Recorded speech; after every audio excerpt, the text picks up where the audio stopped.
Peace and love, everyone. This is Rosben. Before we start episode 3 of Mystics from the 40th Parallel, I want to make a couple of announcements, starting with uh, long-awaited Knowledge of the Nomo, Decoding the Dogon. It's going to be available in April. I had anticipated coming forth in January, but I have to give thanks. I was overwhelmed with astrological reading requests. I want to say I've had from December of 2020 through mid-March, I've probably done close to 100 readings, and I'm very thankful. If you're one of those who got a reading from me, leave a comment, let the people know how you received it, but it definitely slowed down my ability to finish up Knowledge of the Nomo.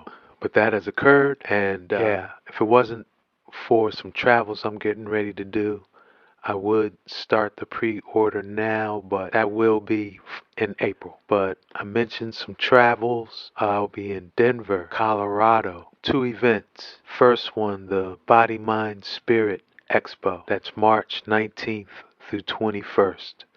I'll be vending. My booth number is 216. I'm sharing it with Elevated Naturally, Alchemical Hemp Empress, Sister Uket, and I will also be speaking at the expo. My schedule appearance is Saturday, March 20th at 3 p.m. in room number 1. So they're giving me some prime time. If you're in the Denver area, come check me. Okay? The following weekend, March 25th through 27th, I'll be at the NoCo Hemp Expo, 7th annual. And I'm not speaking, but again, I'll be vending with the alchemical hempress, Sister Uket of Elevated Naturally. Upon returning to Philly, I'm going to be a part of the Forbidden Knowledge News online conference, April 2nd, 3rd, and 4th, 2021.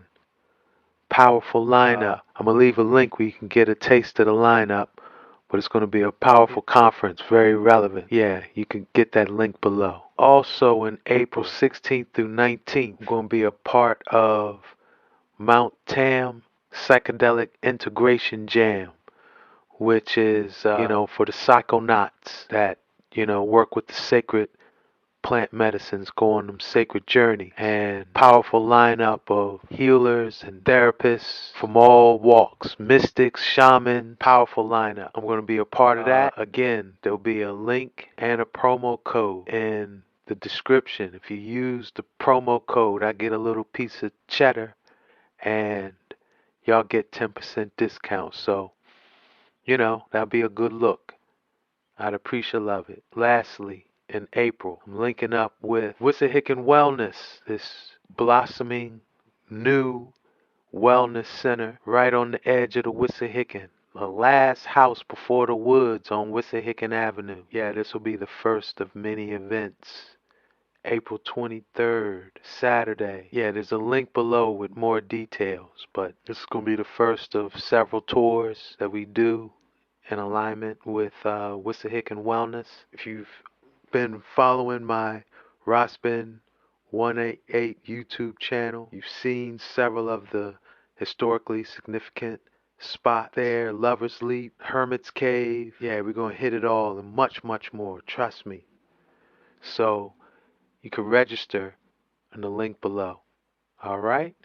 So, yeah, I've run my mouth enough because you're going to have to listen to it some more as I link up with my good brother Michael Wan to explore the mysteries of the 40th parallel.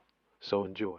Hey, everybody, this is Mike Wan and Roz Ben, and we are back for our third installment of Mystics from the 40.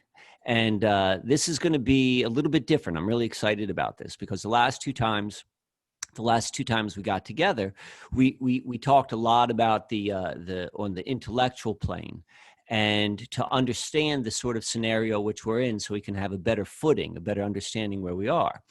And it's never good form to just say like, hey, here's your problem, without beginning to talk about like solutions. And so we all have a piece. We all have a piece of the puzzle, and we're all bringing this. And so today's episode is called Timeline Healing, and it's just different ways in which we can look at the situation and then we can take it back, or we could heal it in a way. So with that being said, we're going to start off with Roz going first, and then I'll go second. So without any All further right. ado, I pass the mic.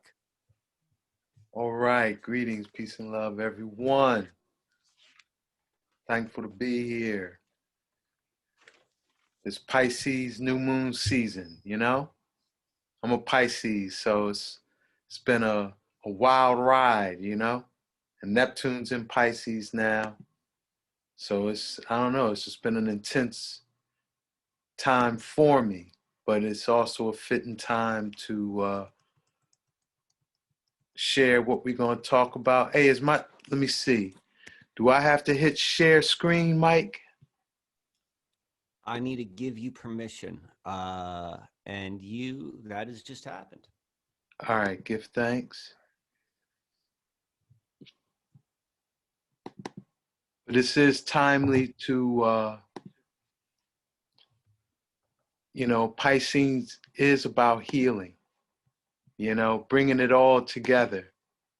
So this is a fitting season to share these things, And what I'm going to share is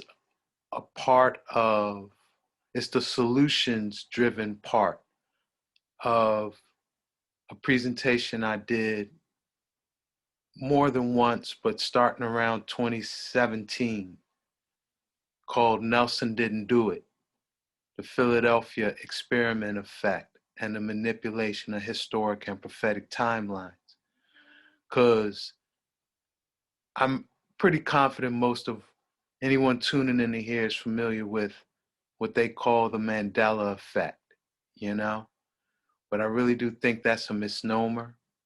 To really understand the timeline manipulation that we're actually seeing tangible in, like, right now, you could pull up so much evidence that our timeline has been manipulated, One of my favorite examples is the Moonraker James Bond movie with Jaws in it, the man with the metal mouth. And he had this immediate attraction to this woman at the end of the movie. And what made it fit, what made it, part of the original movie is that the girl had a metal mouth herself. She was mouth full of braces.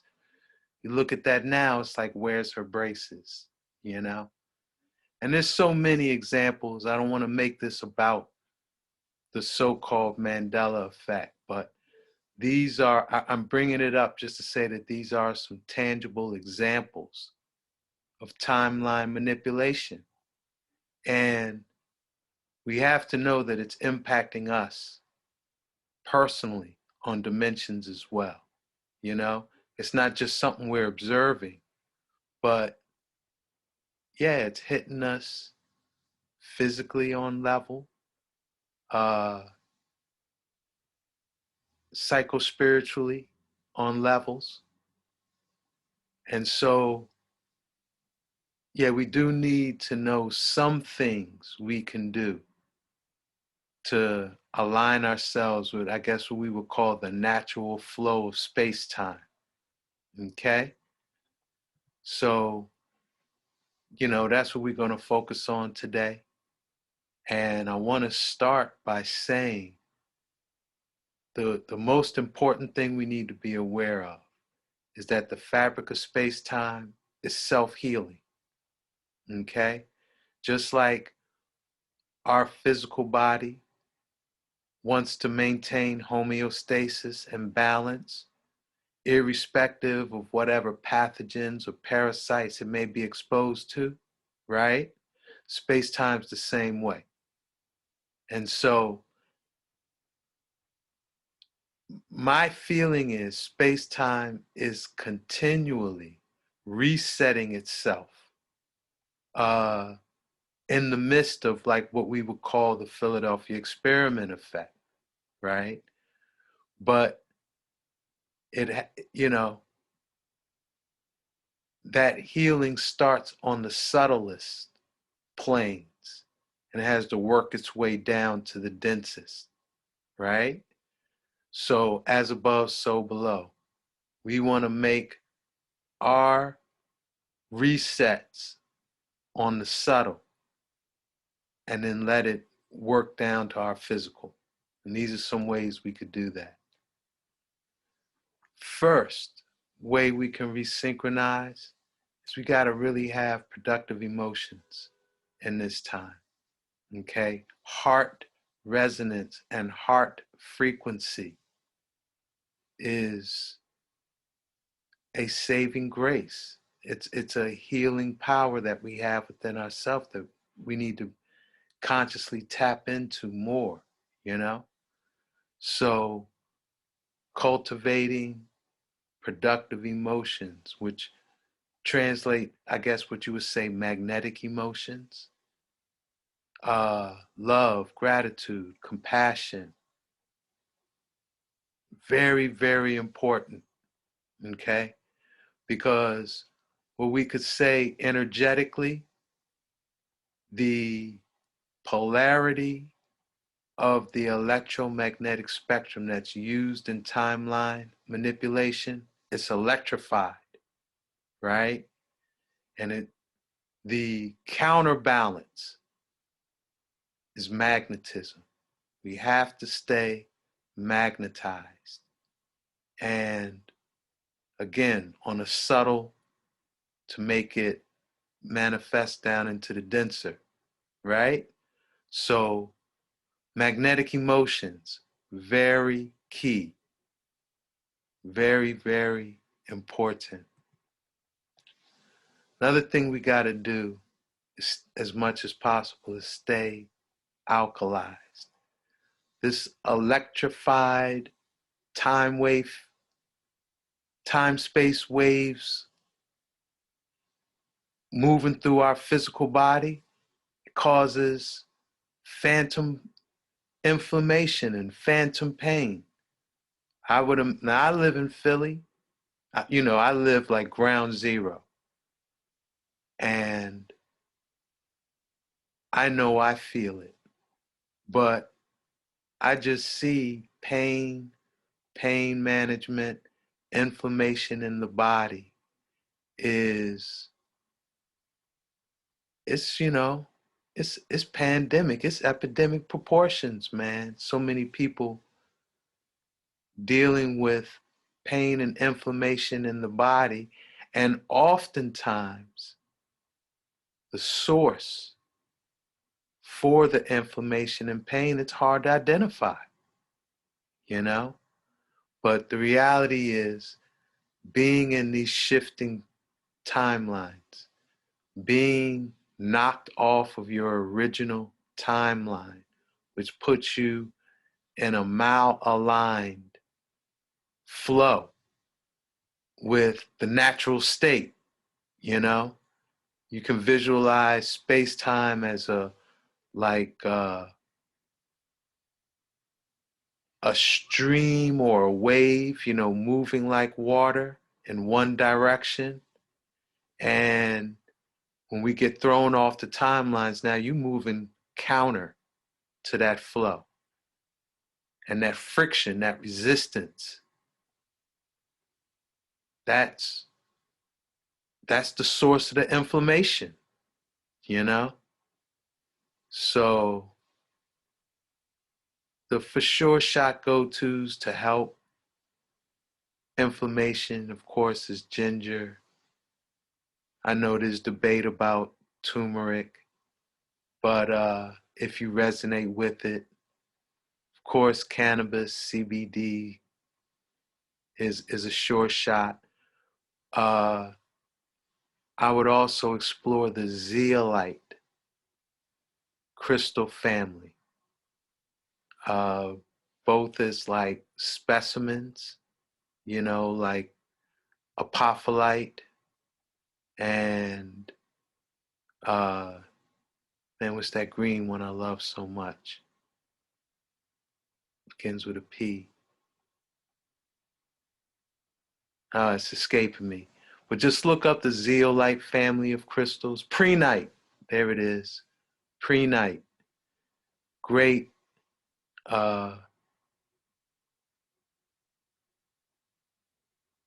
great stones to work with for reducing inflammation. And also there is ingestible forms of zeolite available, liquid and powder. I'm not prescribing, but I'm just giving a personal testament that ingestible forms of zeolite really help establish a big reduction in inflammation in the body, you know? Also, high ORAC foods, or foods that have like a high magnetic ion content. The two that I'm familiar with that I like a lot are goji berries and raw cacao. And just to throw in a little pop mainstream media that talks about the importance of this, the film Men in Black 3. If you remember, that's Men in Black 3, everyone should really check. That movie gives a lot of insight into the different dimensions that could happen to a person when they're thrown into a manipulated timeline. But what I'm speaking to in this instance, right after Will Smith's partner got thrown into this timeline manipulation, it impacted Will Smith as well because, you know, they were on like similar parallel timelines. And after he had that experience, he had insatiable craving for chocolate milk. He was running around just on this mad search for chocolate milk. What's up with that? It's because cacao is a high ORAC food. And if you've been thrown into a manipulated timeline, your body's going to call for high ORAC, high ionic foods, you know, help reset and adjust to the shift in the timeline, you know. So this is just an example of alkalizing high ORAC foods. It is important as it relates to timeline healing, you know. Some crystals we can bang with. First two I want to mention are superconductive crystals. These are room temperature, naturally occurring superconductive crystals. They offer no resistance. They have zero ohmage. Okay? And one I'm sure many are familiar with because it's popular as like an EMF, electromagnetic frequency balancer, and that's shungite. Okay, shungite is probably the most unique expression of carbon on planet Earth. It's pure carbon, and most carbon are insulators. You know, you think about carbon, how it manifests: wood, rubber, plastic. These are things that don't conduct energy, you know, they insulate current. Shungite not only, it's pure carbon, but not only does it conduct energy, it superconducts, it offers zero ohmage. And so this superconductive dimension to it, helps us tap into the quantum self, the part of ourself that's beyond space-time. You know, there's a part of ourself that's beyond space-time, that's quantum. And it's like you can reset by going to the root of your quantum self, you know. Of course, you have to put intention and that magnetic love frequency into that quantum reset, you know. But yeah, that's shungite, very important. Covalite, very similar. Covalite is actually the key ingredients of melanin, composed in a superconductive form. Carbon, sulfur, and copper. And so covalite, yeah, it works, like I say, very similar to shungite. It lets you tap that quantum, interdimensional, beyond space-time self. And almost like you can almost, I kind of visualize it sometimes. It's like stepping out of that malaligned timeline and stepping on to your redemptive timeline. Okay? Because that's ultimately, and I'll get more into that, but ultimately, that's the ultimate timeline healing, is to align yourself in such a way that irregardless of what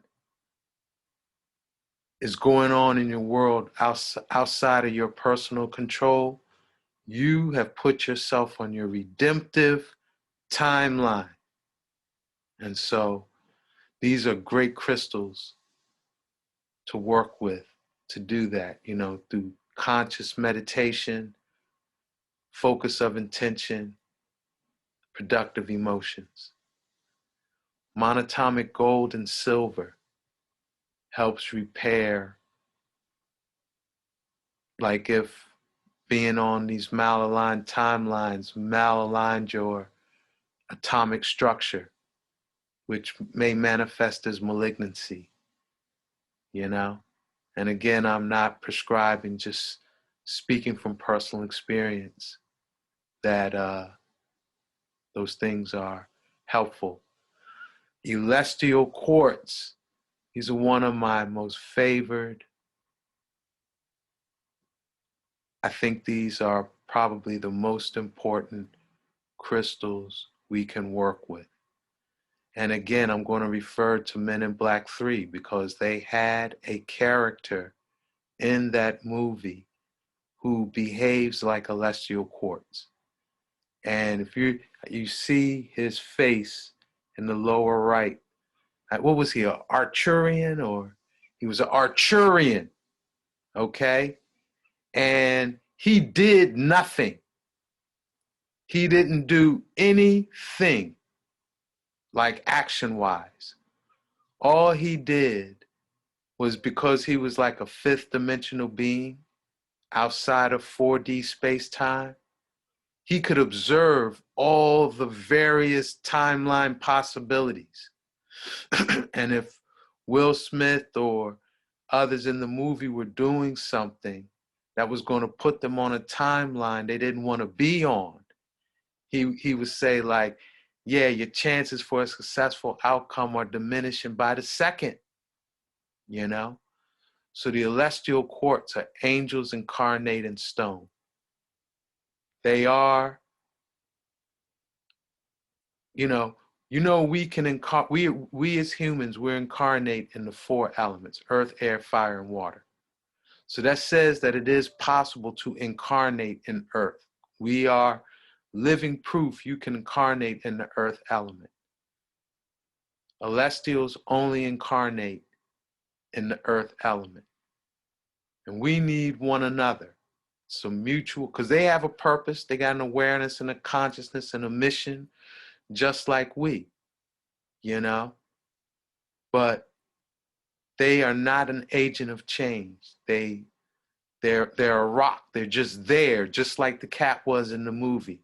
They don't do nothing but tell you what to do to stay on the timeline, your redemptive timeline. These angels incarnate in stone help us get and stay on our redemptive timeline, you know? But a part of being on that redemptive timeline, you know, obeying omniversal law, reestablishing natural order on planet Earth, this is their mission.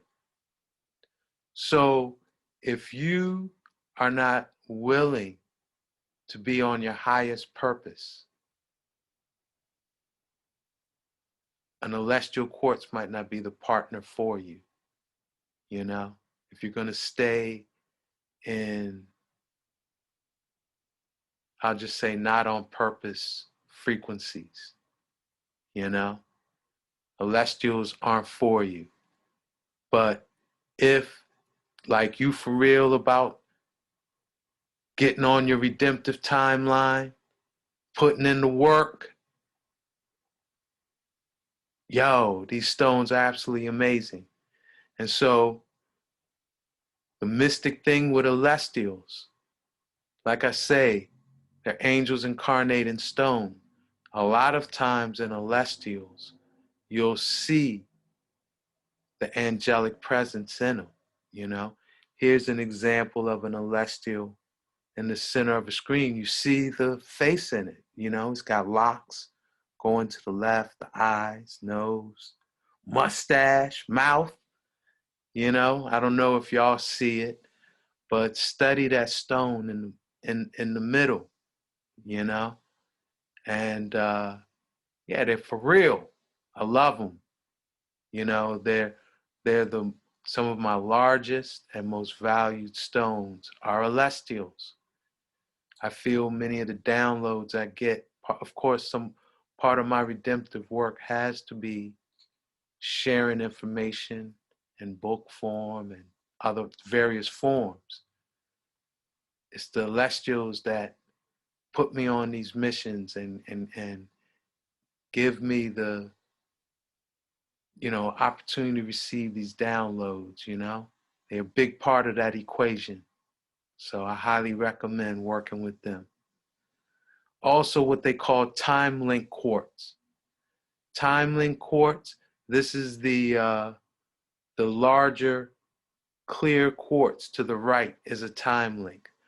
A time link quartz will tend to have a parallelogram or a diamond facet either to the left or to the right of the largest facet of quartz on the quartz. Quartz is usually six-sided with six facets that make the termination.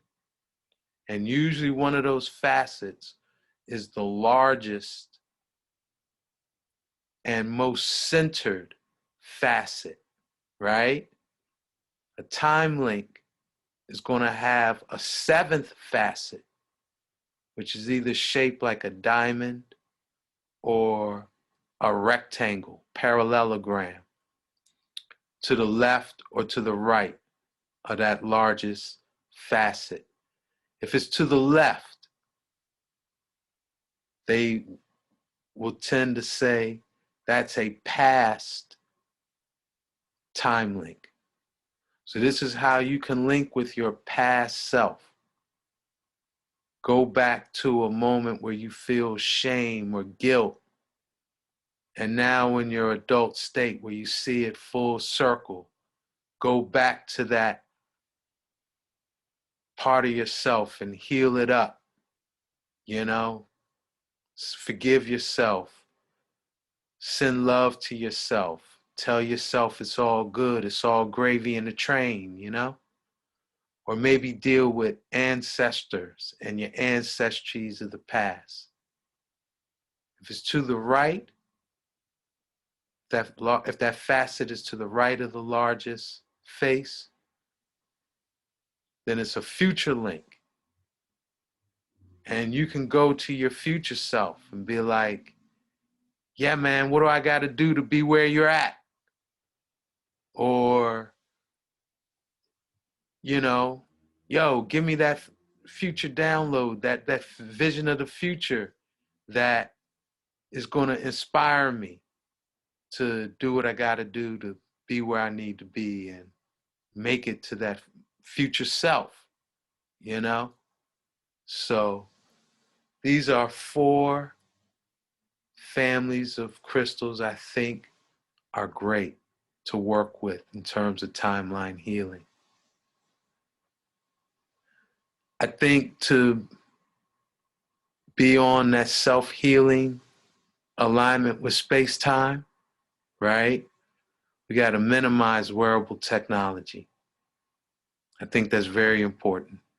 And I think we also got, as much as possible, disentangle from the internet, you know? And that's very aligned with what we were focusing on last night, which is, you know, the nefarious roots of these technologies that, right, even the computer and electricity, the ultimate intention was blowing holes in the fabric of space-time. You know, these was given to humanity by Prometheus, you know? We're not going to focus on that. We're focusing on the healing. But I just bring that up because the minimizing technology, I think, is very important, you know? I mentioned this, and I'm bringing it up again, that something we got to do is get on our redemptive timeline. And everyone's redemptive timeline is going to appear different because our redemptive timeline is the trajectory of it, and the momentum of it really is set in motion by what you say, the sum total of our behaviors, you know, not just this lifetime, but prior lifetime, as well as our family and bloodline, you know? Redemption is a serious thing. It involves identifying your bloodline karma. Everybody got some bloodline karma in this time. I would say if you didn't, you wouldn't be here.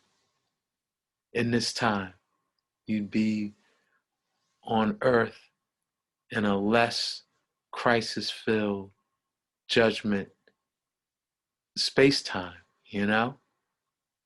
And if there's anything, I would say the events of today tell us, we gotta, what I'm saying, repent and redeem, you know?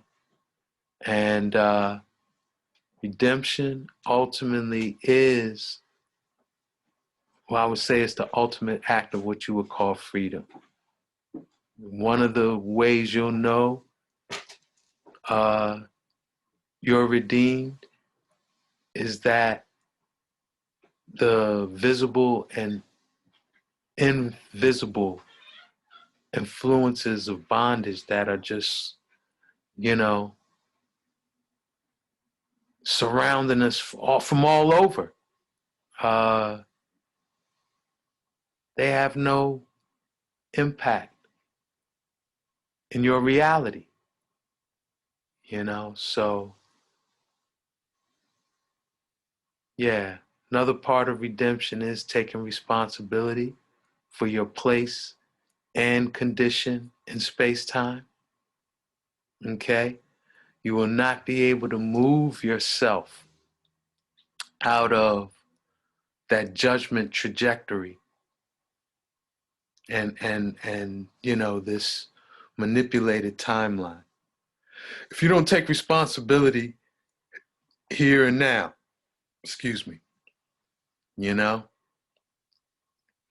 responsibility is the pivot to the redemptive timeline, okay? The point where you can shift. No victim or no villain is going to be in the position to get on their redemptive timeline, you know? And yeah, depending on what your family and your bloodline, how they done spent their last 400 years, you may have to do acts of personal sacrifice and service. You know, balance the scales, balance your omniversal bank account. If your omniversal bank account, you know, how you balance with omniversal law, if you overdrawn or overdraft, yeah, it's a proper time to put back, you know, put back some ashe, some energy into the omniverse. And most transcendent way to do that is to help others and serve others. You know, that's a big part of redemption. And like I say, redemption is going to look different for everyone. So you have to explore it and just start with the intention of wanting to redeem yourself and take it from there, you know? So I noticed with the Mandela effect, a lot of people focus on the glitches in the matrix. The thing is real captivating, you know? Is it Bernstein or Bernstein? And, you know, did the Monopoly Man have a monocle or not? And, you know, like I say, there's so many. But that's focusing on the problem. If we want to focus on if we want to be solution focused, give at least now following the glitches is, you know, I'm attentive to it. I'm not minimizing the relevance of the glitches, because that is one thing that is waking up a lot of people. Was it Sex in the City or Sex and the City? You know, everyone has some thing that stands out in their mind that's like, yo, that's not, you know, that's a glitch in the matrix. So it is important because they're waking us up. But once you're aware that this thing is jumping off, right? Focus more on history, mystery, and prophecy. Learn what the original prophetic timeline is. Okay, we got to know what timeline we want to be on. You know what I'm saying? And your redemptive timeline and the prophetic timeline are the same thing.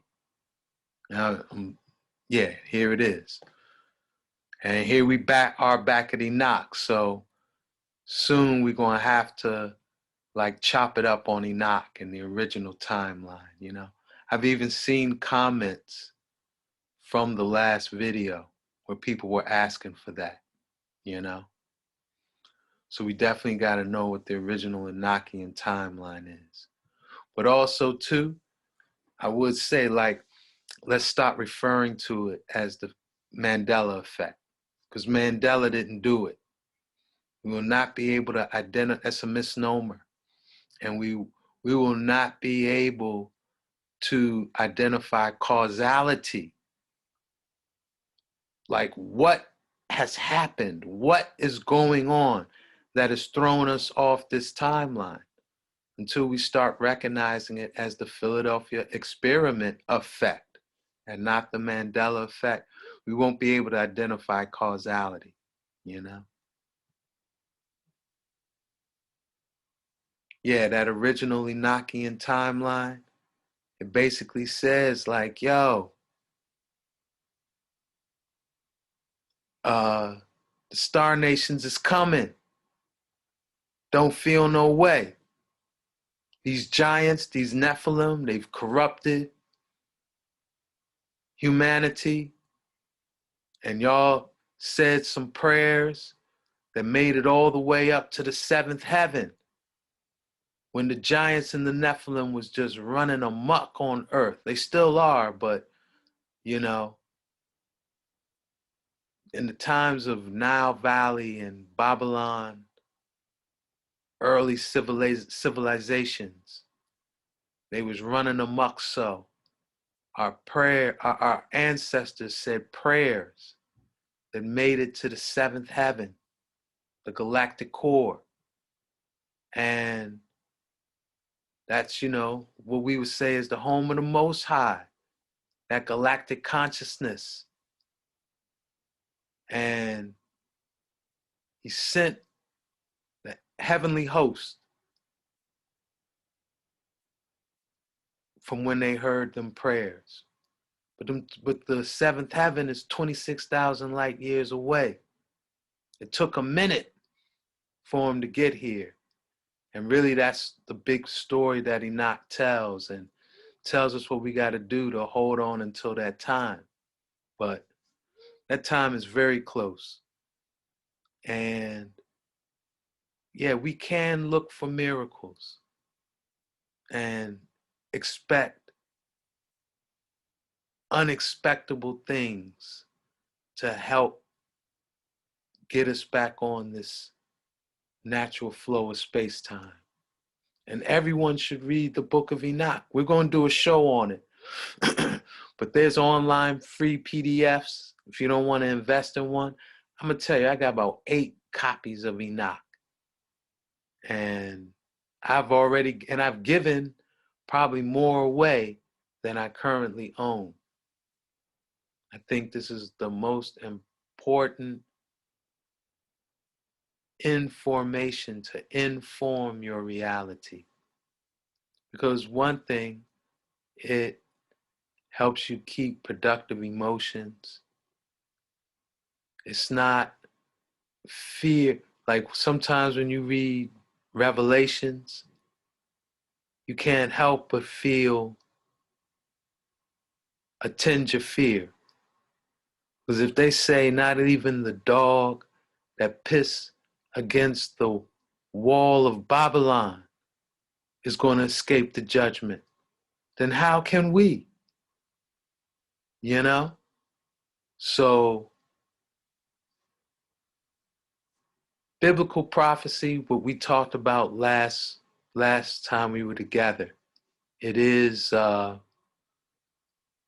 been manipulated. You know, one of the biggest manipulators of it was Ptolemy Philadelphus and his creation of the prophecy of the Church of Philadelphia, which he says is the way they got the prophecy lined up. You know, they're going to be the only ones escaping judgment. You know, and all of us is prophesied to receive this doom and the destruction of Babylon. And so, yeah, Enoch don't come with no fear. And yeah, it's great prophecy to inform your reality around. Gotta know who's the heavenly host versus who are the Nephilim. That might be for another show, though. I'm not gonna get super deep into that. We talked about this last time. Geordie Rose and his D-Wave prophecies for 2023. I think 2023 is going to be a super pivotal year. And I think it'll be a golden opportunity to put Earth back on the original natural timeline. Okay? And this is all tied in with the 40 by 40 cycles and, you know, how they use the 40 by 40 to manipulate the timelines. Okay? So August 12th, 1943 was when the Philadelphia experiment with the USS Eldridge occurred, right? and they blew open a hole in the fabric of space-time here in Philadelphia. 40 years to the day and 1 degree of latitude, which was the 40th parallel, they recreated the Philadelphia experiment in Montauk, August 12th, 1983. The next 40-year cycle is set to occur August 12th, 2023. And Geordie Rose, innovator of the D-Wave computer, the John D. Wave computer, gave us some predictions about what he sees in the future with the D-Wave. So he said by 2018, NASA will find a planet that's Earth-like, and serious discussion is going to begin about how to get there. Well, that's already occurred, where in 2017, they found a solar system with 7 planets, 3 of which were Earth-like, and this solar system was just under 40 light years away. Okay, and they've since found several other planets that have, fit this description. And yeah, they're seriously talking about getting there, Second prediction Geordie Rose had, he said by 2023, a major breakthrough in physics will occur using the D-Wave computer that shows parallel universes exist, and they will perform an experiment that beyond parallel universes shows that gravitational lenses and gravitational lensing is a real thing. Okay, and so I'm gonna go back to this thing right here, because when I put all that together, I think they are going to use the D-Wave computer, the John D. Wave, to figure out a way to create a gravitational lens that's going to get them to a planet 40-something light years away, I mean, that's my theory, But I also think it would be a great opportunity if we have a critical mass of people on the redemptive timeline, a critical mass of ancestral karma cleaned up, short circuit that thing and get us on, like, collapse their artificial timeline, have it fall into that gravitational lens, get sucked up out of here, and yeah, natural timeline reestablished. Is that wishful thinking? Possibly, but my feeling is if we didn't have a chance in this, we wouldn't be here. You know what I'm saying? What's the purpose of living and being alive if you don't have no chance of redemption? Nah, man, that don't add up. Okay? Oh, I didn't know I had that on that side too.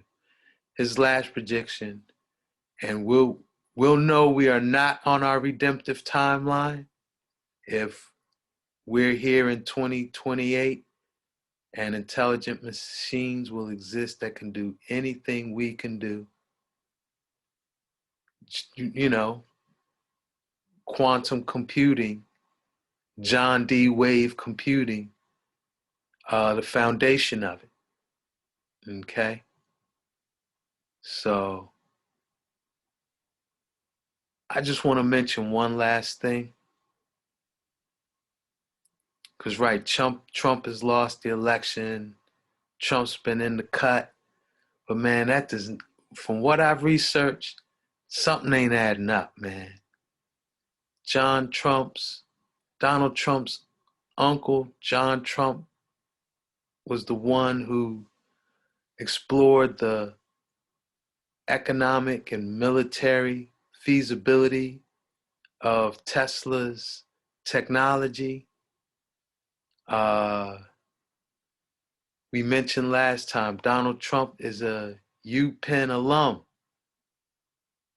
where these space-time experiments really all began. And think about the character Biff Tannen. Yeah, man. This dude is going to reappear on the world stage some way, somehow. And I would expect that. Don't be surprised. Because he got his hand on the button of manipulating timelines. Now, my feeling is there's limits to what you can do with this technology. So let's say you're on an artificial timeline. This is where the glitches happen. You're on an artificial timeline. You're not on the original timeline. And then you jump to a next timeline. You know how, like, we would make audio cassettes. I'm going way back. This might not be a familiar technology with everyone. But when you would make a copy from a copy, you would lose quality, right? You can make digital copies and a quality won't change. But like when we would, let's say you made a cassette tape from an album, a record player,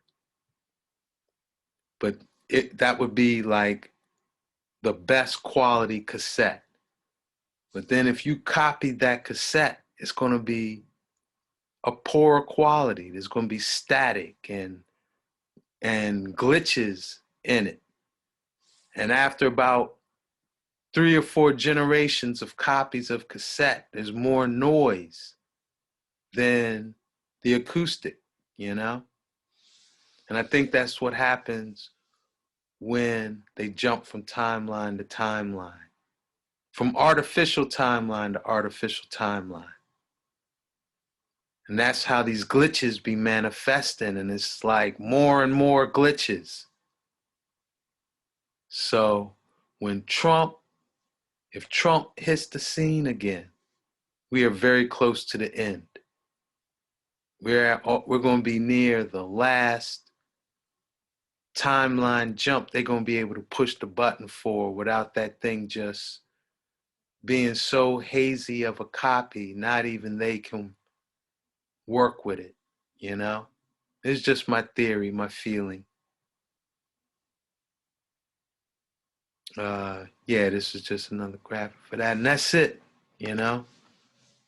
That's what I had to share for the timeline healing. And hope one's received it as real and relevant. All right. Are we all done here? We done, bruh. All right. Will you take off the screen share? Yeah, that's what I'm looking for. Gotcha. All right. So I got a couple questions for you, but I'll wait till you figure that one out. All right. First off, that was fantastic. Thank you very much. So the Trump stuff is always like, you know, it's you bring up some interesting points. Like he's definitely on. If you follow that story, line, it's a wild storyline, and there's some other parts to it which like dovetail really interestingly. So, and I think that's an interesting idea of like when and if he shows back up on the major stage. You know, pay attention. But the question I got for you is, I want to go back to what you talked about a little bit earlier. Do you sell crystals? I do. You do. So I'm making an assumption here. Like I'm telling, like, you know, people don't, they're thinking this is set up. My guess is like you probably select very specific crystals, correct? Like you've got an eye. And so if you're going to go and sell it, like it's gone through like like it's been identified for its Oh, yeah. special qualities, or like, you know, as you're describing. All right. So I just want to point that out to all the people at home. Like, you know, Yeah, um, that source is rossben.com. And I do have yeah, yeah. shungite. I do have shungite available. Man, I went to the Colorado gym show in, what was that, September. Bought all these crystals and have been so engulfed in projects. I haven't even posted them up on my site yet. Uh, so that is something I hope to do and expand my offerings on my website at some point in 2021. I will mention too, since like I'm, you know, throwing a plug, I'm very close to releasing my latest book, Knowledge of the Nomo. My anticipated release was in January, but I do have to give thanks to supporters. I was really uh, inundated by requests for astrological readings. These like January and February, man. Like I want to say between December and the day I've had to have done close to 100 readings, man. And you know, ones who received them, they know I put a lot of energy into it. You know, I really do my best to tap into the people and let them hear what they need to hear. But on the flip side, it definitely delayed my release of this latest work, you know. But I do anticipate uh, April release date. Knowledge of the Nomo. We get deep into Dogon cosmology and Dogon prophecy, and yeah, it's people gonna love it. No doubt, no doubt. And when do you think that's going to be released? In April next In month. April, in April, in Yeah. April, next month. All right, all right. And Hey, then also like people. while we plug in too, let me say this week I'm going to Colorado. Uh, I'm going to be at the Mind Body Spirit Expo in Denver the 19th, 20th, and 21st. And then the following weekend, don't quote me on the dates, but I'm going to be at the NoCo Hemp Expo, Northern Colorado's Hemp Expo.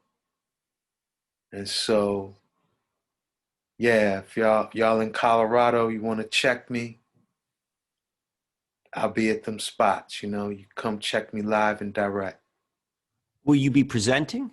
I'm gonna be presenting at the Mind Body Wellness Expo. Yes, That's the one in Denver. So you'll be presenting, and then will you have like a booth where people can I get your will. books and they I'm gonna can see be. some of your stones? That's exactly what I'm gonna be doing. Yes. And they get to talk to you in person. Like we're like what, like an hour and a half away. I don't think we've met face to face. I know we Yeah. haven't, but maybe I'll go out to Colorado and I'll meet you there. Oh That man, would be fun for me. power. I would like that. Yeah, because what even too for the next show, what I'm planning, because the Great Mystery Philadelphia and the mysteries of the 40th parallel is the key to really understanding Denver and Boulder and all those murals in Denver's airport and all of Mm-hmm. that, Mm-hmm. you know. So I plan on like doing some video exploring. And if I'm not even in a space where we could do a live show on the, I guess it would be Aries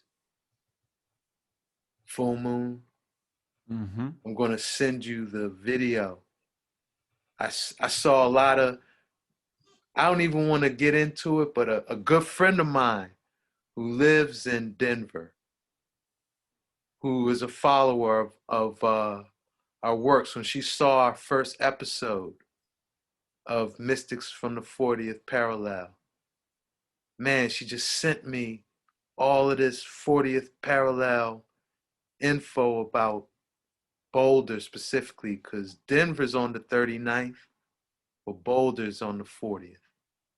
And yeah, man, I'm excited to share, like go out there and video document some of the things she shared with me, and let that be a part of one of our shows.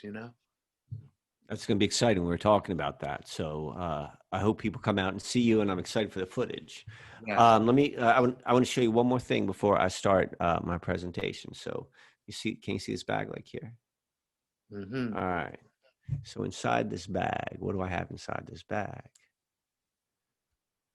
But this, my friend, is where I like to keep my celestial. And if you notice, it's a twin. You see it's a twin? Yes. You got one coming out here, one coming out there.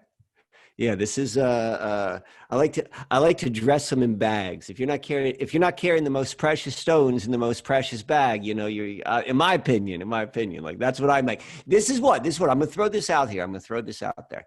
So like whatever amount is in your stone inventory, I know that you have like these are the real special ones and these are good, like all of them, but the real special ones.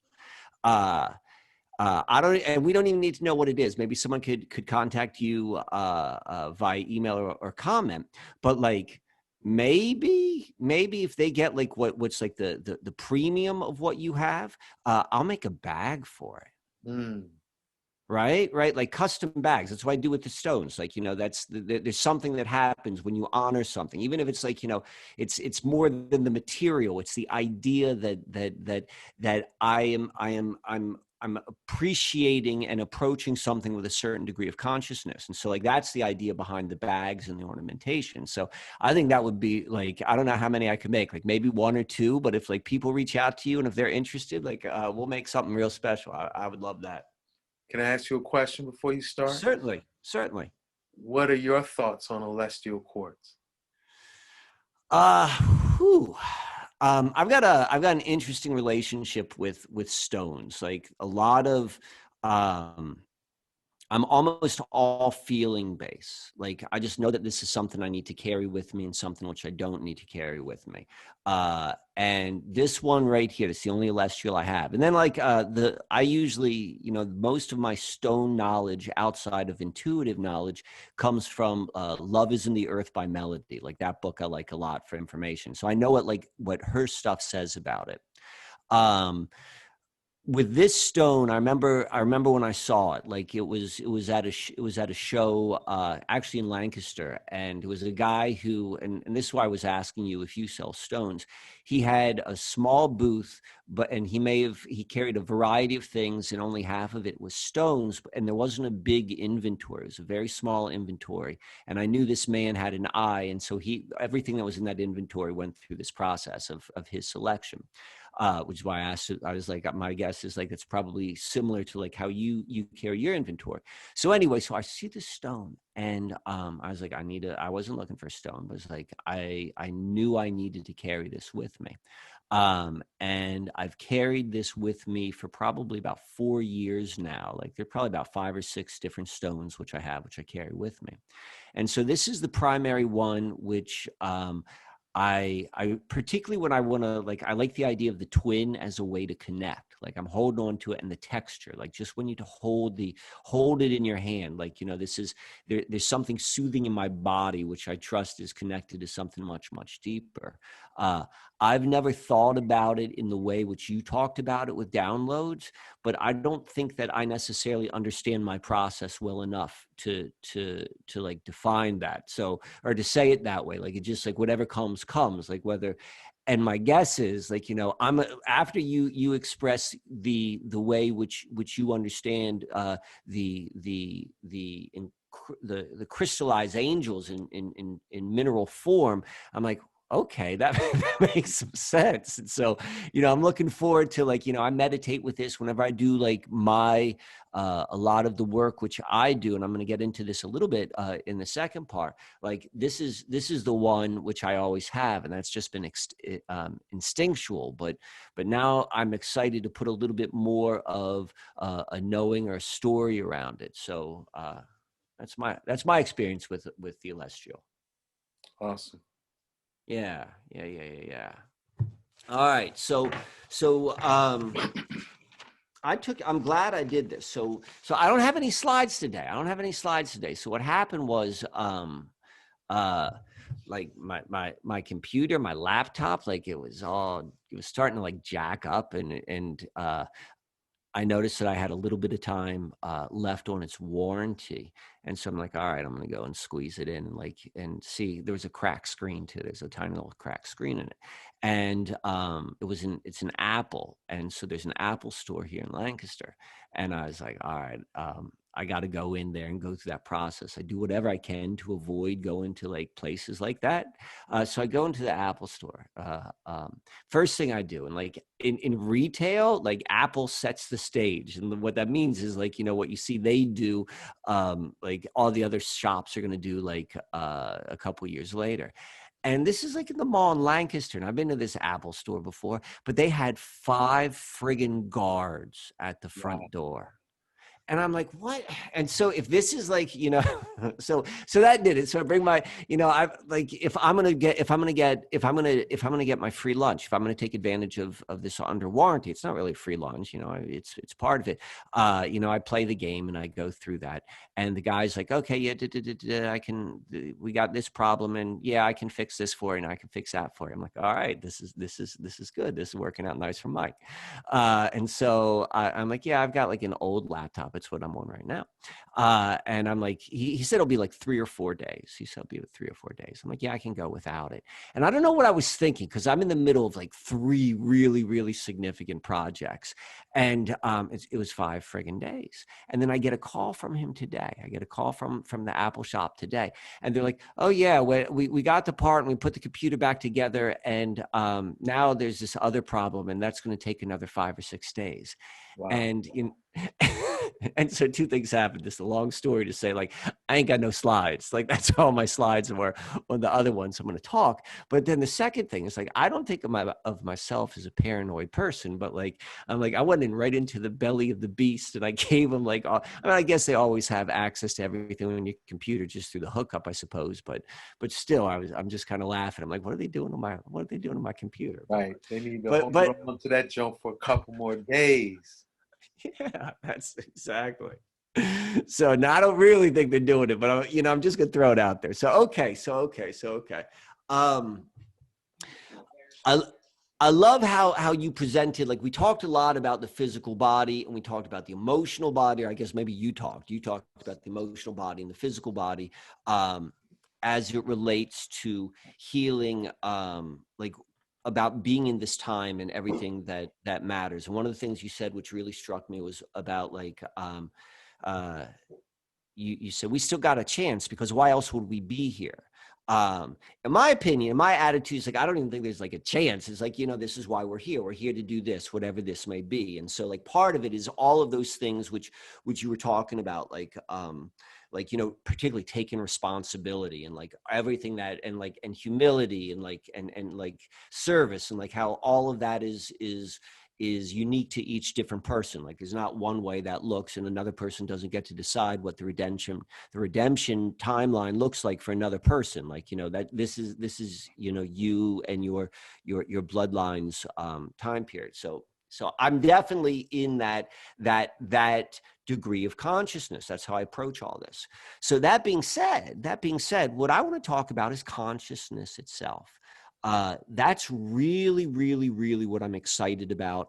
And knowing that there's something that's exciting you, particularly if you're a highly like motivated person, and particularly in this time, like, you trust that. You want to go with that excitement where that fire is, and so forth.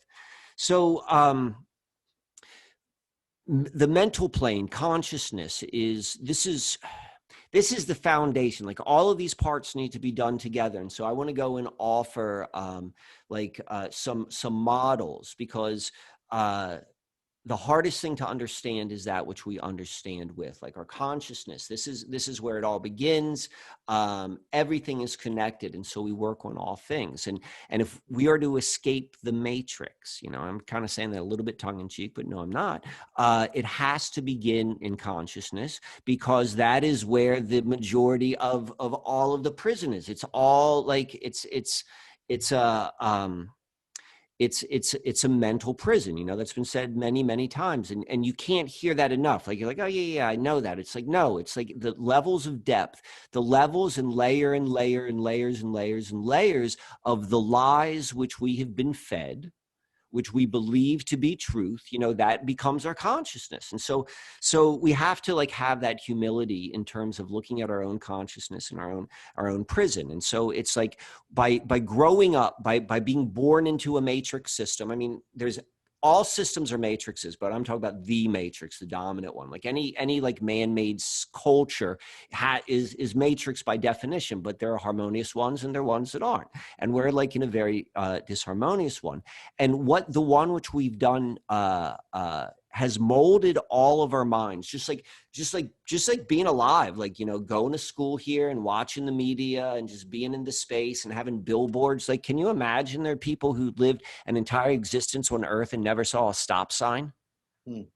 Or a billboard? Like, you don't even think about that. How many impressions are in all of our consciousness? So it's like this is what creates it. And so what happens is we develop a second nature. Like, that's what it means. We develop a second nature. And that, first of all, that implies you got a first nature. And the second nature is learned. And what a second nature is, it becomes so natural that it's like the first nature. And so this is part of like what this matrix consciousness is. It's like, even if we can see through, we're like, don't buy the bullshit. And you're like, oh, that's propaganda and this is bullshit. But it's still like the layers and layers and layers and layers are so deep, and it's become the second nature. And so the whole idea of what you're talking about, like self-healing, is that the entire natural world is built upon that. And so you're absolutely right. And it's this being able to get into the space of to allow the self-healing to happen. And like physically, that's like the importance of sleep, like physical sleep, or like taking a regular interval where your body doesn't have to digest. If you're always digesting stuff, like, your system's never resting. And so the same thing is true with consciousness and being able to move out of second nature. And all we really need to do is unlearn, the second nature and remember the first. And what's the first nature? I mean, what we all know human beings are, and what we all know how we want to relate with each other, with the environment which we find ourselves living, and all that sort of stuff. So it's like, this is the last thing before I get into the model. We were told that Chernobyl, where the nuclear, where I'm assuming it happened, the nuclear accident happened in Russia, the former Soviet Union, that the area would be unlivable for any human life for 10,000 years. Right. And so that was like, I don't know, like 25 years ago, and it's been totally like left alone.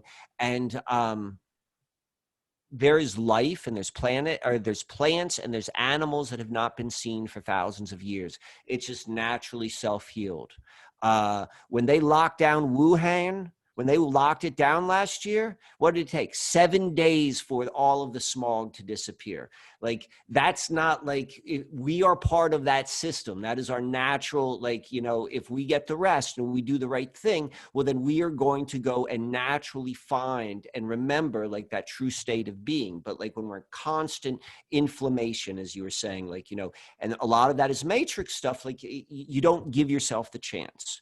So here's it. I'm going to give you this is a model. I'm trying to explain the unexplainable. That's all a model is. This is not like, this is, it's a model. So 3 levels of reality. There are 3 realities. So the baseline reality is the natural world. The natural world, clouds and trees and bodies and all that sort of stuff. And I call that the simulation. I'm not saying because I think it's a computer simulation. I'm calling it a simulation because that is the term of the time. That is it. It's called the simulation in the same way that, you know, the ancient folks in India called it Maya or the illusion, and like, you know, the quantum physicists are like, you're made of atoms, and atoms are empty space. What it means is the baseline reality is not what it seems. Like what it is, I don't know, but I know it's not what it seems. So we got that. And then there's the matrix. There's matrix and the matrix, and they're both kind of the same in the fact that they are the mental constructs that create human experience. So this is language, this is culture, this is laws and mores, and like everything you can think. And like this, we need that if we want to talk if we're going to be human experience, how we know of human experiences, like, you know, that we have that. And there's nothing wrong with matrix level reality to begin with, but, you know, you need to know what it is. But the matrix is an inversion of the simulation, or at least the laws of the simulation. So you've got the matrix, and the matrix exists within the simulation. It appears to be most real to people, but it is the least real. It's like money, like, oh, look at all this cash in my hands. Look how real this is. I get to go and actually do real things. I'm like, it's only real in the context of your matrix. Like outside of the matrix, if you're in a different matrix, like, what do you got? You know, and that's not to say don't use it. It's just saying, like, recognize what the hell it is. And so both the matrix and the simulation, they exist within the greater reality. The greater reality is the invisible structures and laws and forces and all that stuff which we can't really see, but which runs the whole show. The greater reality is the most real, but it is the least real to experience, or at least it's the most difficult to first find it. And everything in the simulation, and therefore the matrix, is permeated by the greater reality. And that's kind of like where we're finding ourselves. And all the different stories that we know fit in somewhere along those lines. So then we have like a consciousness, like, you know, the way we're perceiving things and interpreting things and all this sort of stuff. Right? We could even think about it more so like brain states, like, you know, you got the alpha state and like the beta state, like this kind of corresponds like that. That's just like, you know, a partial explanation, I would suppose. And there are lots of states of consciousness, but I'm going to kind of break them up into three, and they correspond in a general sense to the three different realities. And so matrix consciousness is naming consciousness. It is the need to name everything. It is the need to measure everything. It is the need to know everything. It is language. It's all this sort of stuff. And there's, you know, again, there's nothing inherently wrong with it. It's just like it's a type of consciousness. And part of this consciousness is there's a constant confirmation to your subconscious that I'm separate. As soon as you start naming something, you're saying this is not part of the whole, this is something else. And you're not like consciously saying like, oh yeah, like, you know, I'm separate, but this is like the stop sign. You're not saying, oh, that's a stop sign and that's like in an octagon and it's in red and all of those things are having some sort of effect on my consciousness. No one thinks that. But guess what? What do you think your life would be like if you haven't had 1 million impressions of the exact same friggin' symbol using colors and shapes and same sort of proportions telling you to stop? Like, I don't know what that answer is. I haven't lived that life, but I know that has to have an effect. And so it's the same thing with like this need for language and like, you know, naming things. There's nothing wrong. And that is matrix consciousness. So now we go to like what the equivalent of that of simulation consciousness is, and that's open consciousness. That is the opposite of naming consciousness. It's almost a state of like wonder. Like you don't have to be awestruck. You know, maybe you'd think of it like beginner's mind. We're all just, you know, I'm just using naming consciousness to try to describe the undescribable, but it's a way of perceiving. It's a way of perceiving where you are, you're open. I'm not defining it. And this is the way which the simulation, the natural world, is meant to be experienced. You know, you look up at the stars, you look at the stone in your hand, you look at the trees. we begin to name them. And that's our second nature. It's our second nature, and we've been encouraged to name it, and there's a real value with that. But you're not experiencing the simulation when you're doing that. You're in the simulation. You're just like, you're doing conscious brain. But what you can do is then apply the open consciousness, and you begin to just like, you open yourself up, and you just take something in, and there doesn't have to be any naming. And ideally this is done in the simulation, but going back to like healing the timelines. So when you are in this constant naming consciousness, and your brain is, and it's our second nature, like we do step out, like naturally into this awareness, this open consciousness, this more of a first nature or original nature way of being. But when we do that, like, it resets the nervous system. I mean, it literally does. It's like, when you go out and you take a walk in the woods, that's better than being in your apartment. But if you got like, your cell phone on your ear, you're doing like your smartphone stuff, or you're like, you're just like analyzing everything, you're not really getting the full depth of the experience. So this is one very, very simple thing we can do. And you can even do this too. You can go and apply open consciousness to the matrix. You can do things in the matrix, like, and free yourself. In fact, most people do that. Like when you see someone in front of the television set, and they kind of like are slack jawed, and they're just like totally like engrossed in what they're doing. They're in either open consciousness, a state of hypnosis to the matrix, and they're really blending on that level, and this is becoming their reality on the deeper level. Or they're practicing the third level of consciousness, and the consciousness which corresponds with the greater reality. And that is what I'm calling union consciousness. And so it really begins with an open consciousness, but there's a knowing, there's an intuitive knowing that you are connecting with that which you are placing your awareness on. And this can happen to like high degrees or lesser degrees.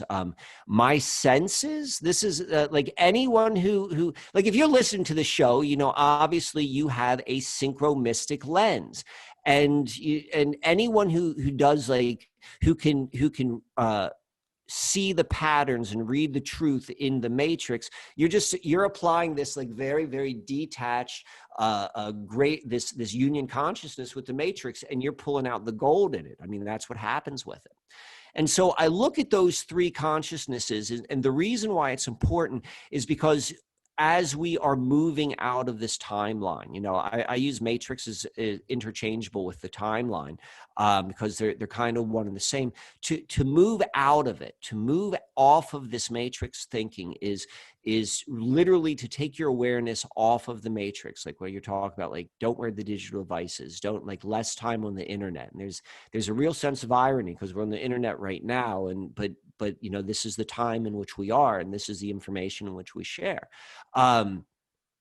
And you take your awareness consciously off of the matrix, and you look at the simulation or the greater reality. But you don't look at it because you want to look elsewhere. You look at it in a different way than how the matrix has molded your mind to see it. And so as we do that, this is a muscle, this is a literal skill, just as like all of the other things which you were talking about for the physical body. This is what we do with consciousness, and how we literally free ourselves from the matrix. We understand all of these different things and what we're doing, and we're getting caught up into it.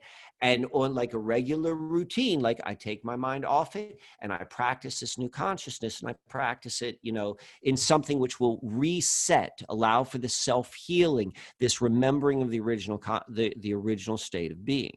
So that's the general model. And then I've got like one last part of it where I think, this is the real goods. This is the real goods. And then I want to hear some of your thoughts. So if we were to go and look at the natural world, if we're going to go look at the natural world, and we're going to kind of like, we can blend with it. We can be open consciousness, or we could have like this union consciousness with a little bit of the naming, meaning like we're kind of like articulating or understanding reality or the simulation from more of this interconnected sort of way. And if we look at the natural world, we know, well, I'll take a step back. We know that the matrix, everything within the matrix is a inversion of something which is true. It can't invent anything. It's an inversion of a truth in nature, or in the simulation, which is just showing all of the different laws and ways of what we can see. And so we go and we look at algorithms, and the algorithm is what takes you over the matrix. You go on the computer and it's like, oh, I know all of these things about you, and I'm going to go and make this like ad pop up, and then you're like, oh wow, that's exactly what I need. I'm going to go buy it, And they know it to such a perfect level, like they know exactly your price point. They know exactly all, where to price, all that sort of stuff. So that's an inversion. That's an inversion of something that's true. And what it's an inversion of is an algorithm, a natural unfolding of life. And I'm going to go and use your terminology. And I'm going to say that's the natural timeline. This is the natural timeline of Earth. This is not like this electrified, hypnotified, like lie after lie after lie. Like that's what has to happen in order to for us to be where we are, is there was that much work. And so there's a natural force. There's a natural force which just unfolds and moves life on Earth. And it is like the matrix will have us all convinced that things are complex as can be. It's complex as can be. And that's how you know it's wrong. It's like, you think about if you had to build a human being from scratch. If I gave you all the raw materials and I'm like, all you got to do is wire the nervous system and put the bones together and attach it. You'd be like, I can't do this. The manual you gave me was 3 inches thick. But when you actually think what it takes to create a human being, it's the most natural thing in the world. There ain't no plan, and you know what I mean? And so it's that's the way the truer reality works. It's it's not hard work. Nothing is hard work, but you just need to know what you're doing. So that being said, so as we move, whether I want to call it move off the matrix, or whether we write our get on the true timeline on which is appropriate to this thing Earth, which we're living on, there is a real, I mean, it's so in your face that oh yeah, of course. So, all the ancient people, all the ancient cultures, and the ancient cultures, they were like ours, they were complex, but a lot of them were much more in touch with the workings of the greater reality. And they all worshipped moving water. They all worshiped moving water.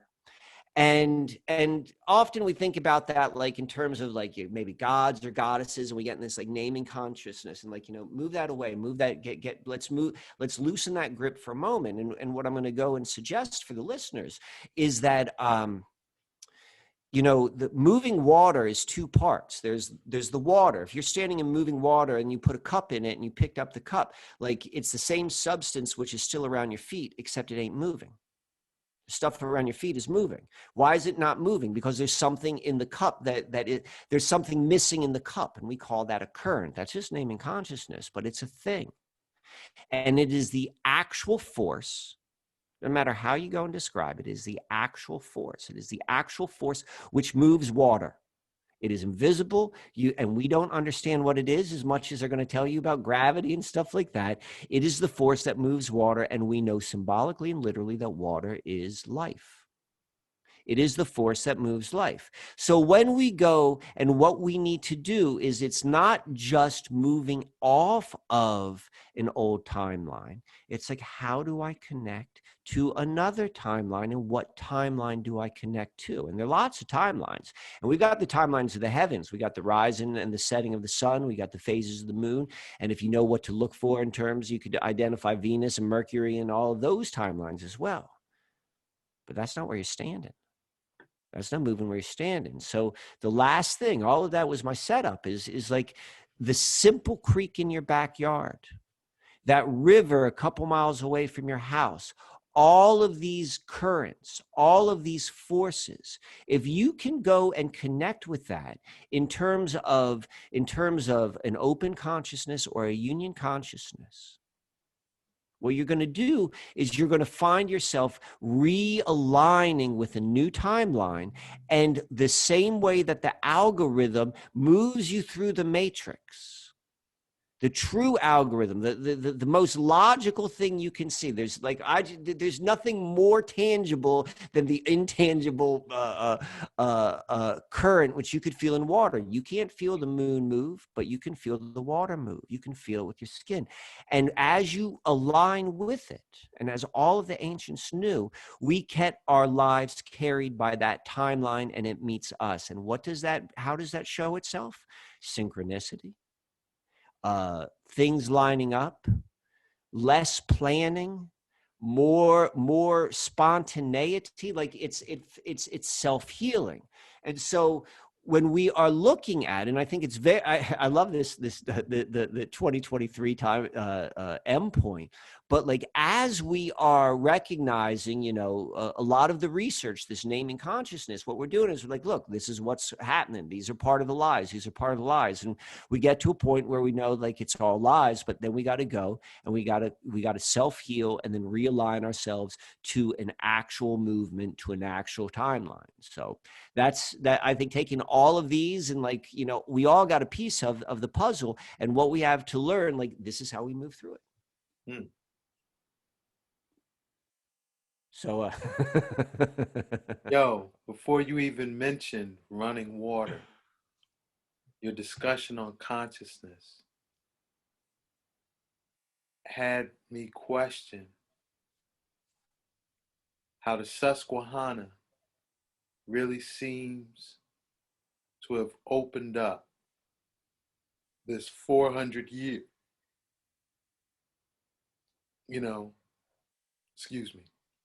this 400-year timeline, I guess we would call America, the America timeline. mm-hmm. And how you were talking about the Susquehanna being an old, ancient, tutelary spirit, Mm-hmm. that certain ritual, certain prayer, certain intention, certain acts to kind of like, what you say, cut the timeline short from the source. You might want to explore that. Very much, very much. Have you done ritual and prayer out at the Susquehanna? Yes, I have. Yes, I have.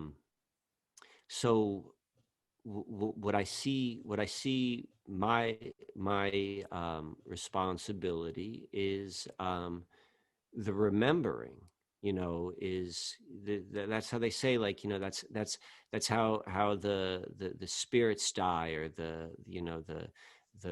non-physical, they die by not being remembered, by being forgotten.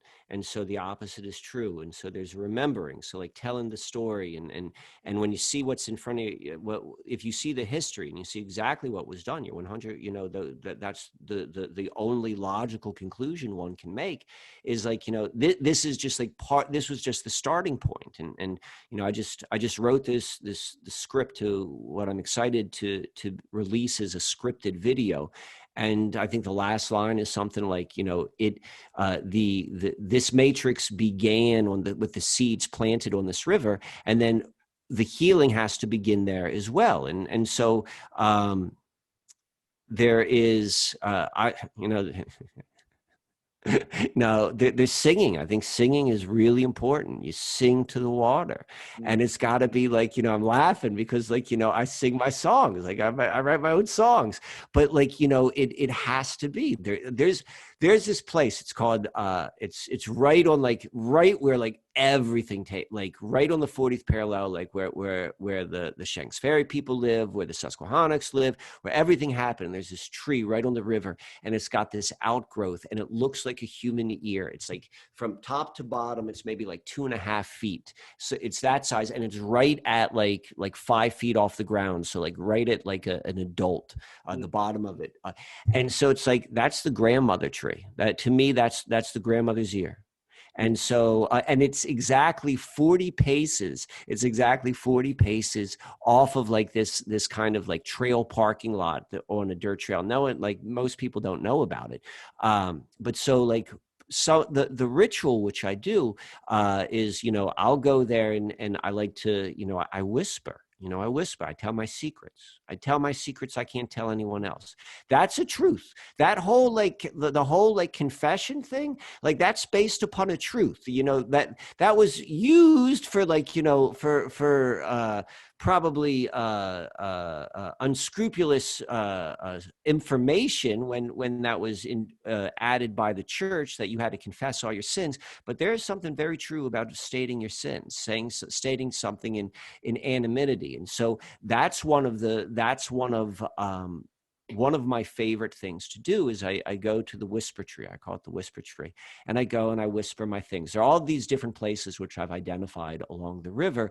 And they're all about like, redemption, you know, like confessing, you know, saying what's on your heart.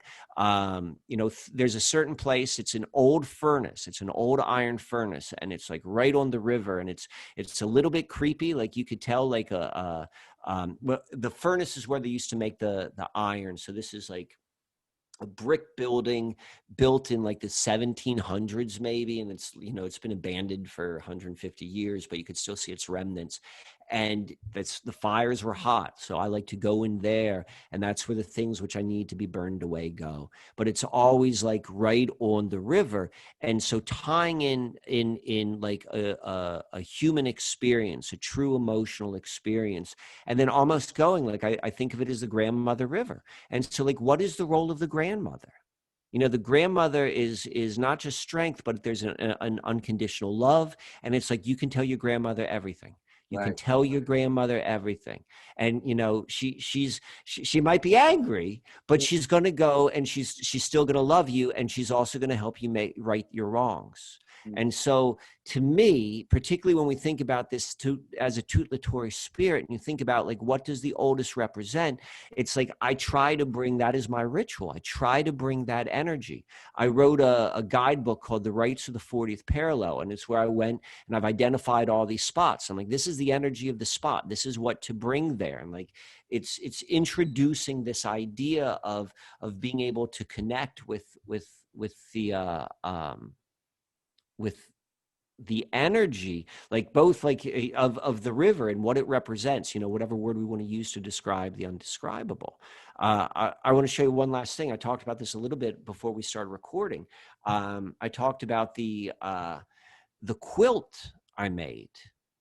You know, all of these things, they're honorings, and like it doesn't matter like what you do, it's just the authenticity of it. You know, is it true? Are you moved? Are you what magnetic feelings are you using? There's nothing more magnetic than creative energy.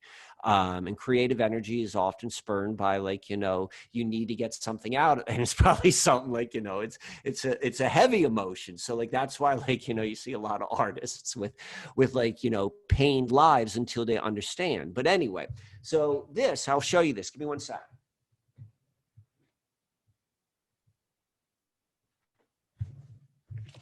This right here. So let's see if you can see this. This is the Susquehanna River. You could see like this postcard I made highlights all the places. And then I replicated it on this quilt. I don't know if you could tell, but like this here, this is the river. This is the river, and you can see the branches right here. Like it's really friggin' good. I got all the ley lines on it. Like you could see these lines right here, all from Gaia Matrix. This is where the Herkimers are. These are the Finger Lakes. This is Seneca Falls. This is Where's Scranton? Right here. Okay.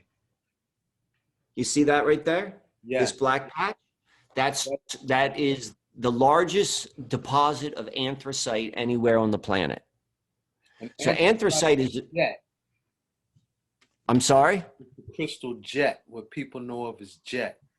Yes. Crystallized Yes. charcoal.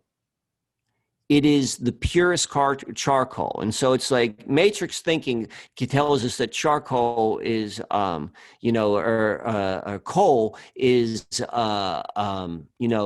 a heating source. It's a fossil fuel. We got all these like kind of like definitions of what it is. And often like in kind of like a negative connotation, because we think about like coal as being really dirty and like old fashioned and so forth. But if we take that away, like if you lived in a culture which did not utilize the technologies which we utilize, because all the things which we know through technology can be done other ways without manufacturing and all that sort of stuff, but it's just quantum. It's a quantum world different. But if you were to go and live in that world and you'd like still know like the stones and the rocks, you see coal, and what coal is, which no other rock on the planet is it's a rock that can catch on fire. And so immediately you're going to be like, why is this rock catching on fire? No, the other rocks catch on fire. But there's only one type of of the fire rock. Of the fire rock, there's rocks made from fire, but this is a rock which can release fire. There's one type of rock which, when it catches on fire, there is no smoke. There's literally no smoke. It's clear, and that's anthracite. Now, from like, matrix naming will tell us, well, it's because it's pure carbon. Just like the shungite, different form, different molecular form, but we're talking about the same ingredients. And so it is a stone that does not have smoke. Like, think about that purity and what that must represent. That being said, only 2% of all coal on the planet is anthracite, which means that it's like 99% carbon. That's why the other coal like has the dark smoke, is because it's all of the impurities. So of that like small percent, which is anthracite, 99% of it, so like the overwhelming majority, it's just found right there. That's it. That's where it is. So I have that.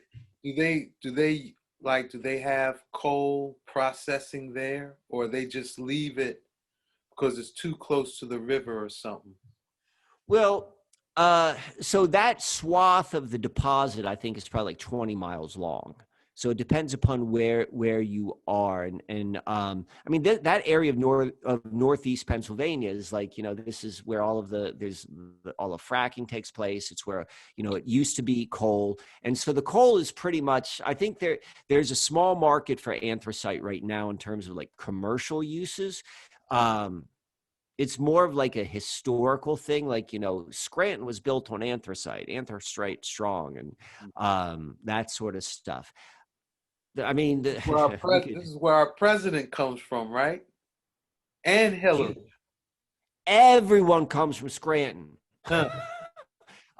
Scranton is like, I mean, we could do so we got the Book of Enoch. We've got I want to go back. I've been watching this great like comparing like these different tellings of who the Andaste were and the Susquehannocks, and like two different stories. One Nephilim, one like the highest of angels. And so it's like, I would love to go on that with you.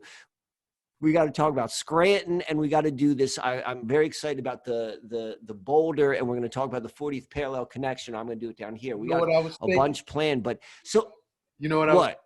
How I'm going to recording remote, maybe go out to some of the spots, and we both like the next show could just be like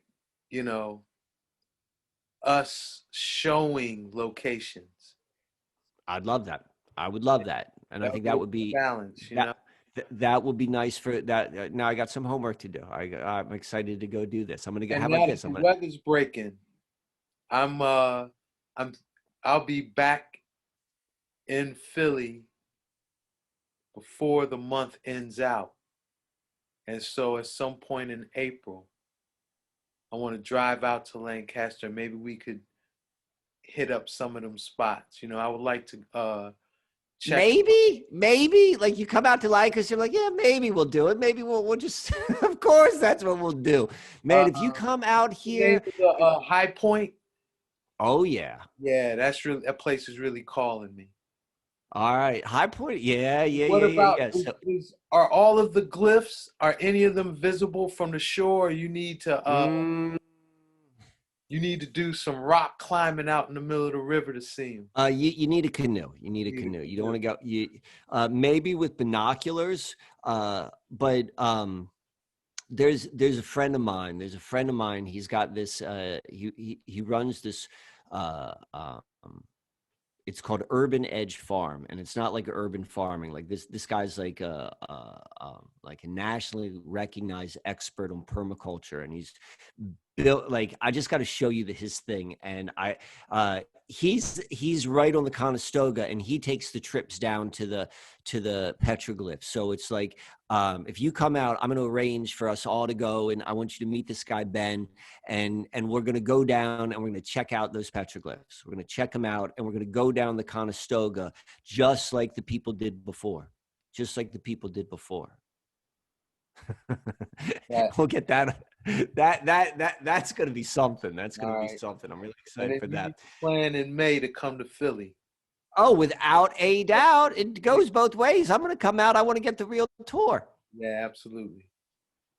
I definitely want to do that. God, I haven't lived in like a high density place, like a city for 15 years, 20 years now.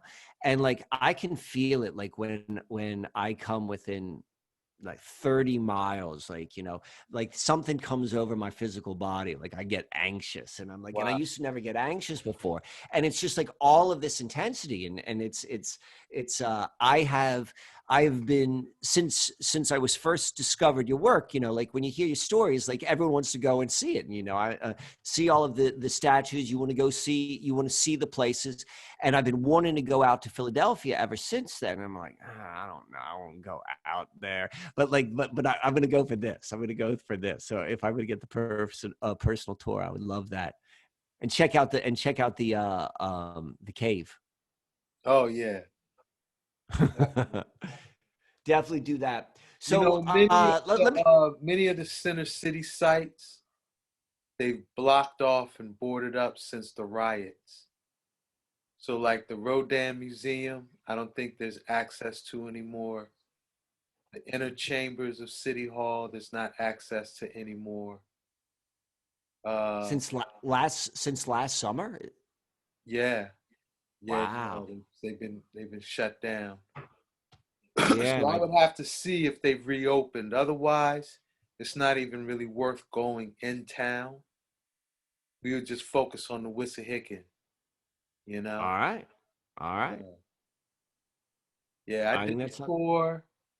I guess it was in the autumn, and we got down to the Parkway, man. It was one disappointment after the other because most of the destinations they had blocked, you couldn't have access. So it's not worth it. Right, the energy and the dynamics down there versus what is available to see. I don't know if it's worth navigating, you know? But well. The good news. The Wissahickon got about 3-4 days of sights for you to see. Well, then that's where we go. That's Yeah, exactly where we go. yeah. Well, Hey, yo, would you be, let me ask you this. Let me ask you this. Would you be willing to maybe open it up? Like we could have like a small tour, like maybe like, we'll have like like, 8 people, 10 people well, this now summer. What? mention that.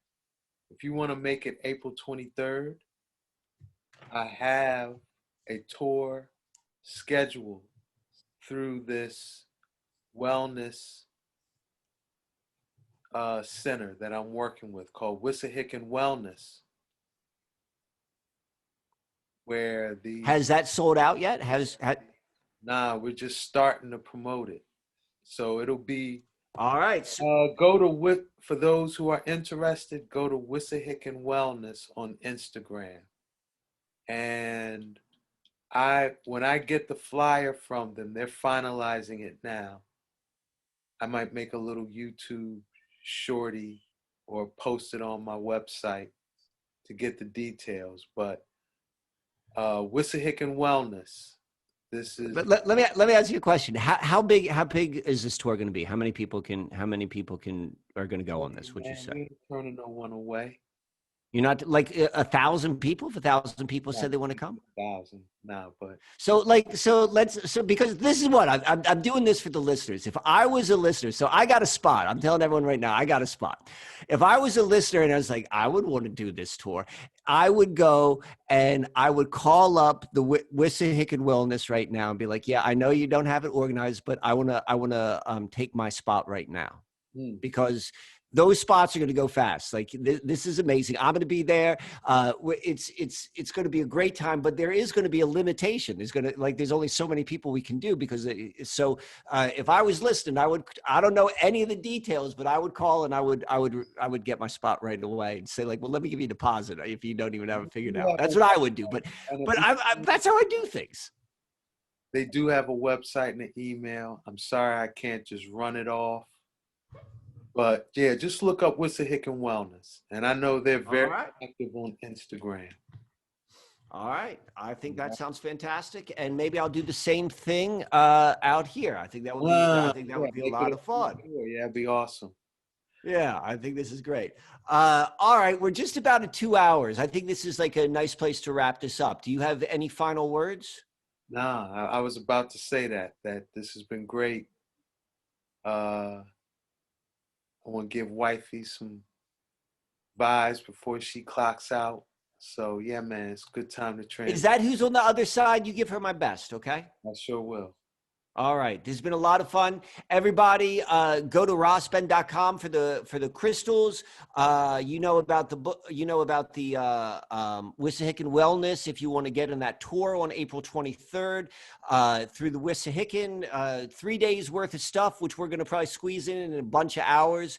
Get to meet everyone, and then also if you want to support me or find out more about me, SusquehannaAlchemy.com. You could my one-on-one services, or if you want to support, go to subscribe Susquehanna Alchemy. It's been another great episode, number 3. Thank you very much. Yeah, man. One mystic to another. Salute, brother. Salute back. Yes, I. All right. I thought that was fantastic. Yes. All right, my friend. So I'll let you go and spend some time with the people who matter. And I think this is great. Suddenly I felt like such